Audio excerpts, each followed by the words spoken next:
কারণ আমাকে পটেনশিয়ালি খুন করতে পারে এমন একজনকে যদি কোনো বিচারক জামিন দেন, তাহলে এই খুনের দায় দায়িত্ব ওনার উপর পড়ে কিনা সেটা ওনাদেরকে বিবেচনা করা উচিত। আমি আজকে বাংলাদেশের মাননীয় প্রধান বিচারপতি ডক্টর রেফাত আহমেদ, ডক্টর সৈয়দ রেফাত আহমেদ, ওনার আজকে শেষ কর্মদিবস।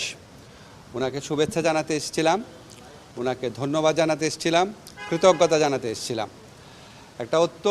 জাতির একটা অত্যন্ত সন্ধিক্ষণে উনি প্রধান বিচারপতির দায়িত্ব নিয়েছেন।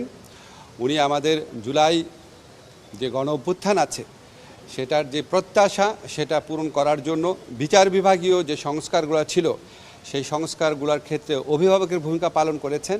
আমরা আইন মন্ত্রণালয়ের মাধ্যমে যেই আইনগুলাই করেছি সব কিছুর পেছনে ওনার সমর্থন ছিল।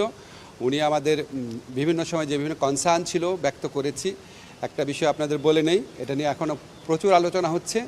যেমন ধরেন আপনার হাইকোর্টের কোনো বেঞ্চ অস্বাভাবিক জামিন দিয়ে দিচ্ছে। এটা নিয়ে আমি আমার কনসার্নের কথা মাননীয় প্রধান বিচারপতিকে এর আগে দেখা করে জানিয়েছিলাম, আজকেও জানিয়েছি। আজকে আপনাদেরকে প্রকাশ্যে বলে গেলাম।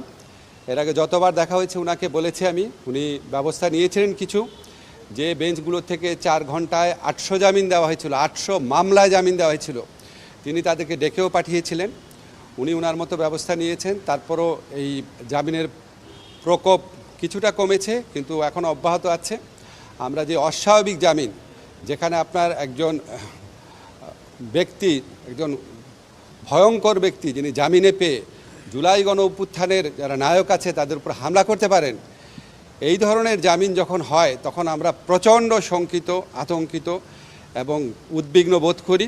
কিন্তু আমরা আইন মন্ত্রণালয়ের হাইকোর্টের উপর কোনো নিয়ন্ত্রণ নাই, নিয়ন্ত্রণ থাকার কথা না।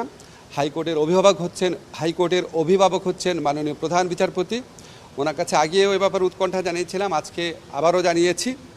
এবং আমি আশা করি ভবিষ্যতে নতুন যে প্রধান বিচারপতি আসবে ওনার সাথে আমার প্রথম যখন মিটিং হবে সেখানে আমি ওনাকে বলবো যে আজকে যে ভারতে পলাতক ফ্যাসিস্ট নেত্রী শেখ হাসিনা একের পর এক আমাদের জুলাই গণ অভ্যুত্থানকারীদের হত্যার হুমকি দিয়ে যাচ্ছেন, এবং তার দলের অনুসারীরা যদি জামিন পায়, এটা জামিনের কোনো নিয়ম নীতির সাথে সামঞ্জস্যপূর্ণ না।